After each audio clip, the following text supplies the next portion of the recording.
E-Freelancing.com এর পক্ষ থেকে আজকে আমরা জানব প্রেজেন্টেশন সম্পর্কে।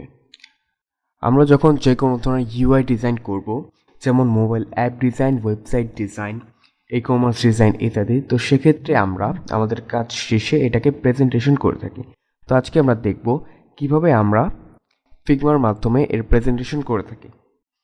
তো আমি এখন সরাসরি চলে যাচ্ছি আমার ব্রাউজারে এবং সার্চ করছি ফিগমা লিখে।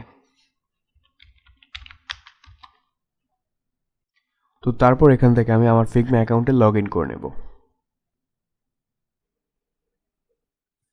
তো লগ ইন করার পর আমরা দেখতে পাচ্ছি আমাদেরকে সরাসরি নিয়ে এসেছে ফিগমার হোম পেজে। তো এখানে আমরা একটি ফিগমা ফাইল টেমপ্লেট রেডি করে রেখেছিলাম, তো আমরা সেই ফাইলটি ওপেন করে নেব।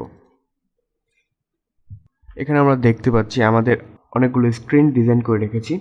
তো আজকে আমরা ফার্স্টে এগুলোকে মক আপ করব। তো মক আপ করার জন্য আমরা যা করব, আমরা চলে যাব মেনু বারে। এখান থেকে আমরা প্লাগইনসে গিয়ে আমরা এখান থেকে চাইলে সার্চ করে নিতে পারি। এই যে আমাদের যে এই প্লাগইনসটি আছে, যেমন আমি সার্চ করে দেখিয়ে দিচ্ছি। তো প্লাগইনসের নামটি হচ্ছে ফ্যাক্টরি 3D এলিমেন্টস। তো এখানে এটা আসার পর আমরা এখান থেকে রানে ক্লিক করে দেব।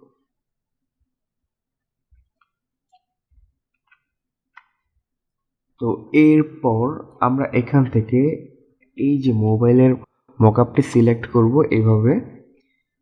তারপর আমরা এখান থেকে একটি স্ক্রিন সিলেক্ট করব। স্ক্রিন সিলেক্ট করার পর আমরা এখানে দেখতে পাচ্ছি অ্যাপ্লাই ফ্রেম। আমরা যদি এখানে ক্লিক করি তাহলে এই যে স্ক্রিনটি আছে সেটি চলে আসবে আমাদের এই যে ফোনের মকআপে। তো আমি এখানে ক্লিক করছি।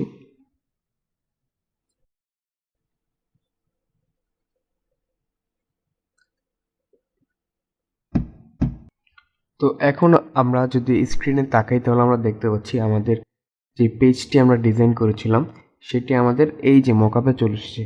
তো এখন যদি আমরা ফিনিশে ক্লিক করি তাহলে সেটি চলে আসবে আমাদের এই যে এখানে। তো এরকম ভাবে আমরা আরেকটি স্ক্রিন নিব। তো আমি এখান থেকে আরেকটি স্ক্রিন নিচ্ছি। তো আমি এই স্ক্রিনটাকে সিলেক্ট করে আবারও চলছি প্লাগইনসে এবং আমরা এই প্লাগইনসটা সিলেক্ট করে নিচ্ছি।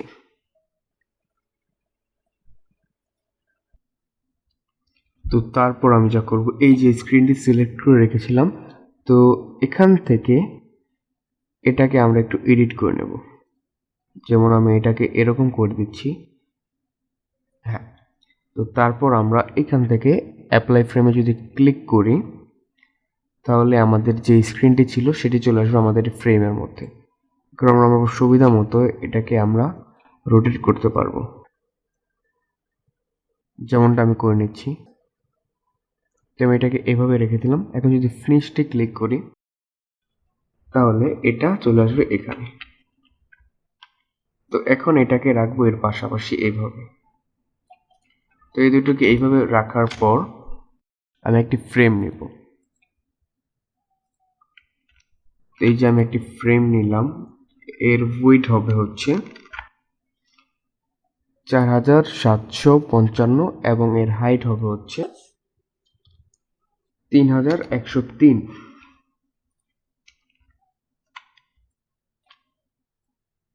ফ্রেমটিকে আমি এখানে নিয়ে আসলাম। তো তারপর এখানে আমি যা করব, আমি একটি শেপ নিব এবং এর ব্যাকগ্রাউন্ডের কালারটি আমি দিব হচ্ছে এটা। তো তারপর আমি এখান থেকে এই যে দুটো ডিজাইন ছিল এরকমভাবে নিয়ে এটাকে আমি গ্রুপ করব। তো আমরা যদি মাউসের রাইট বাটনে ক্লিক করি তাহলে আমরা দেখতে পাচ্ছি এখানে অনেকগুলো অপশন চলে এসেছে। তো এখান থেকে আমরা গ্রুপ সিলেকশনে ক্লিক করলেই এটা হয়ে যাবে গ্রুপ। তো তারপর এটাকে আমরা নিয়ে আসবো আমাদের ফ্রেমে এনে এটাকে আমরা কিছুটা ছোট করে দেব। ছোট করে আমরা এটাকে রাখবো একটি পাশে। তো তারপর আমরা যা করব, এখানে আমরা কিছু টেক্সট অ্যাড করতে পারি। যেমন আমি এখানে লিখে নিচ্ছি মোবাইল। আচ্ছা, এই টেক্সটটিকে আমি কিছুটা বড় করে দিচ্ছি। আর এখানে আমি ইউজ করব হচ্ছে বোল্ড। আমরা চাইলে এখান থেকে ফন্ট ফ্যামিলিও চেঞ্জ করে নিতে পারি, যেমন এখানে অনেক ধরনের ফন্ট ফ্যামিলি রয়েছে।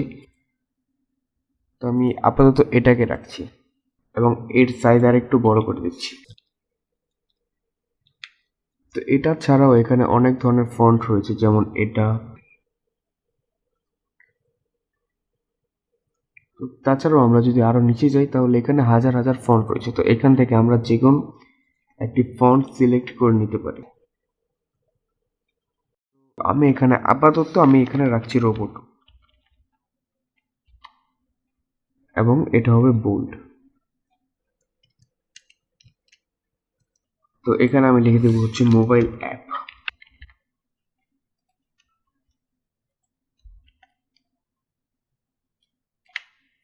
এবং এটাকে আমি ড্র্যাগ করে নিচে নিয়ে আসবো এবং মাঝখানে 10 পিক্সেলের গ্যাপ দিয়ে আমি এখানে লিখে দেব হচ্ছে ইউআই।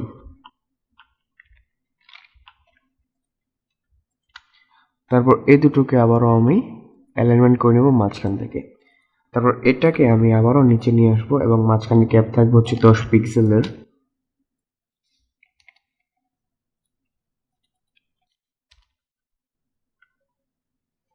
এখানে আমি লিখে দেবো হচ্ছে ডিজাইন, বা আমরা চাইলে এখানেও লিখে দিতে পারি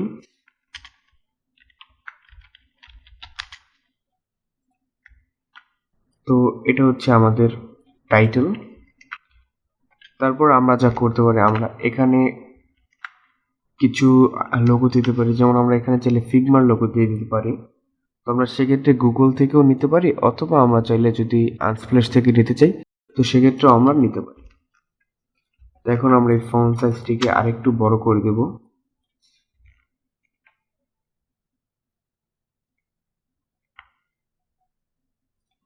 এবং এর মাঝখানের গ্যাপগুলো আমরা একটু বড় করে দেব। আচ্ছা, তারপর আমরা এটাকে সেভ করে নেব অথবা এক্সপোর্ট করে নেব। তো এক্সপোর্ট করার জন্য আমরা যা করব, এই যে এখান থেকে আমরা এক্সপোর্টে যদি ক্লিক করি, তারপর আমরা এখান থেকে এক্সপোর্ট ফ্রেমে ক্লিক করলেই এটা এক্সপোর্ট হয়ে যাবে বা আমাদের ডেস্কটপে সেভ হয়ে যাবে। তো এখন আমরা যা করব তা হচ্ছে এটাকে প্রেজেন্টেশন করব আমাদের বিহেন্স অ্যাকাউন্টে। তো তার জন্য আমি চলে যাচ্ছি আমাদের বিহেন্সে। তো এখান থেকে আমি একটি নতুন ট্যাব ওপেন করব এবং সার্চ করে নেব বিহেন্স লিখে।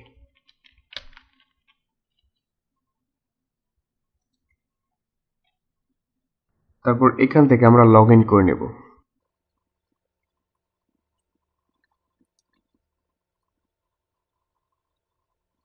তো আমরা দেখতে পাচ্ছি আমাদের বিহেন্স অ্যাকাউন্টে লগ ইন হয়ে গিয়েছে। তো এখন আমরা এখানে আমাদের যেই পোর্টফোলিওটি আমরা করলাম অথবা আমাদের যে ডিজাইনটি আমরা করলাম সেটা এখানে আপলোড করব কিভাবে। তো সেটা এখানে আপলোড করার জন্য আমরা উপর দেখতে পাচ্ছি শেয়ার ইউ ওয়ার্কে একটি অপশন আছে। এখানে আমরা ক্লিক করে আমরা প্রজেক্টে ক্লিক করব। প্রজেক্টে ক্লিক করার পর আমরা এই যে ইমেজ রয়েছে এখানে আমরা ক্লিক করব। ক্লিক করলে আমরা যে ফ্রেমটি ডাউনলোড করেছিলাম সেটি আমরা এখানে দিয়ে দিব এবং আরও যা যা আমরা এক্সপোর্ট করে রেখেছিলাম সেই ফ্রেমগুলো আমরা এখানে দিয়ে দিতে পারি, যেমনটা আপনারা দেখতে পাচ্ছেন স্ক্রিনে। তো এগুলোকে আমরা দিয়ে দেবো। আর তার আগে বলে নিচ্ছি, আমাদের এই যে এই ডিজাইনগুলো রয়েছে এগুলোকে আপনারা একে একে এক্সপোর্ট করে নেবেন। তো এক্সপোর্ট করার নিয়মটা হচ্ছে আমরা এখান থেকে ফাইল সিলেক্ট করব অথবা ফ্রেম সিলেক্ট করব। তারপর এখান থেকে আমরা এক্সপোর্টে ক্লিক করলে এটা হচ্ছে এক্সপোর্ট হয়ে যাবে বা সেভ হয়ে যাবে আমাদের ডেস্কটপে অথবা আমাদের কম্পিউটার অথবা ল্যাপটপে। তো এইভাবে আমরা এটাকে এক্সপোর্ট করতে পারি। তারপর আমরা এটাকে সাজাবো। তো সাজানোর জন্য আমরা যা করব, এখানে আমরা দেখতে পাচ্ছি একটি আইকন রয়েছে, এটাতে আমরা ক্লিক করব। ক্লিক করার পর এখানে যে রিপ্লেস ইমেজ আছে অথবা এই যে রিঅর্ডার প্রজেক্ট আছে আমরা এটাতে ক্লিক করব। ক্লিক করলে এখানে ধারাবাহিকভাবে স্ক্রিনগুলো চলে আসবে। তো আমরা এখান থেকে স্ক্রিনগুলোকে খুব সহজেই নড়াচড়া করতে পারি, যেমনটা আপনারা দেখতে পাচ্ছেন স্ক্রিনে। তো এইভাবে আমি সবগুলো মিলিয়ে নিচ্ছি। তো তারপর সেভ নিউ অর্ডারে যদি ক্লিক করি তাহলে এটা সেভ হয়ে যাবে।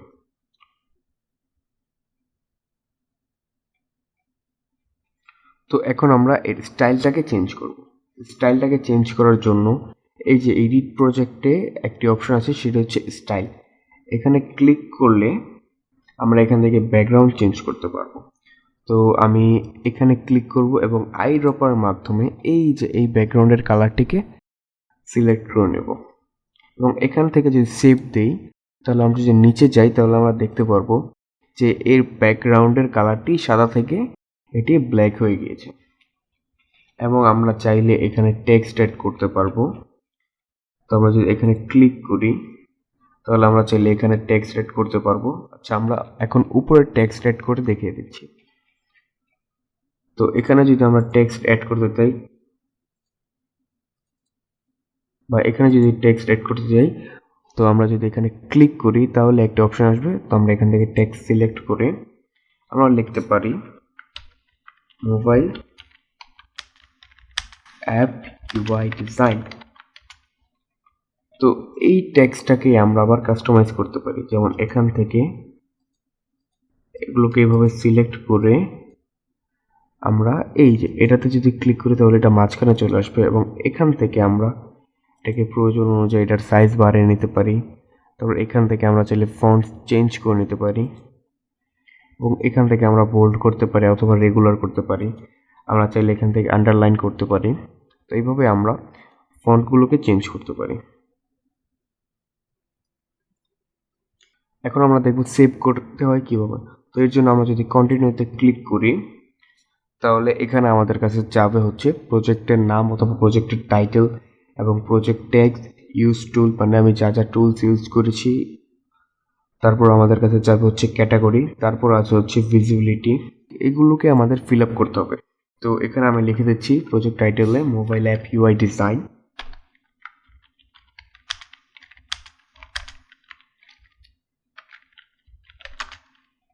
তো প্রজেক্ট ট্যাগ দিয়ে দিতে হবে আমাদের এখানে। তো এখানে আমরা প্রজেক্ট ট্যাগ দিয়ে দেব ইউআই ডিজাইন। তারপর আমরা দিয়ে দেবো মোবাইল অ্যাপ। তো এখানে আমাদের একটা কথা মাথায় রাখতে হবে, তা হচ্ছে আমরা ট্যাগ ইউজ করার সময় আমরা যেগুলোতে দেখব যে সবচেয়ে বেশি প্রজেক্ট আছে, যেমন এই যে আমরা এটাতে দেখতে পাচ্ছি 700.5K প্রজেক্ট আছে।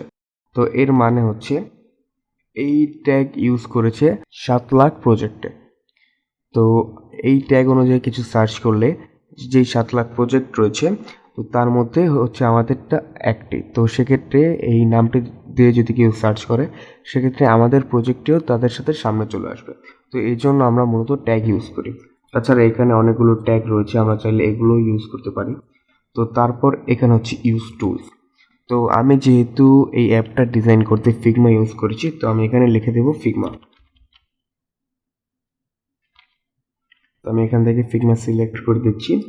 তারপর হচ্ছে ক্যাটাগরি।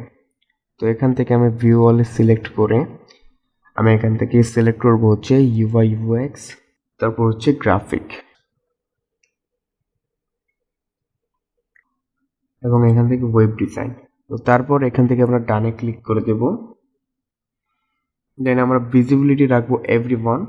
তো এখন আমরা এটাকে পাবলিশ করে দেব। এখন আমরা যদি দেখি তাহলে আমাদের মোবাইল অ্যাপটি এখানে পাবলিশ হয়ে গিয়েছে। তো এইভাবে আমরা চাইলে খুব সহজে আমাদের ডিজাইনটিকে প্রেজেন্টেশন করতে পারি। ধন্যবাদ।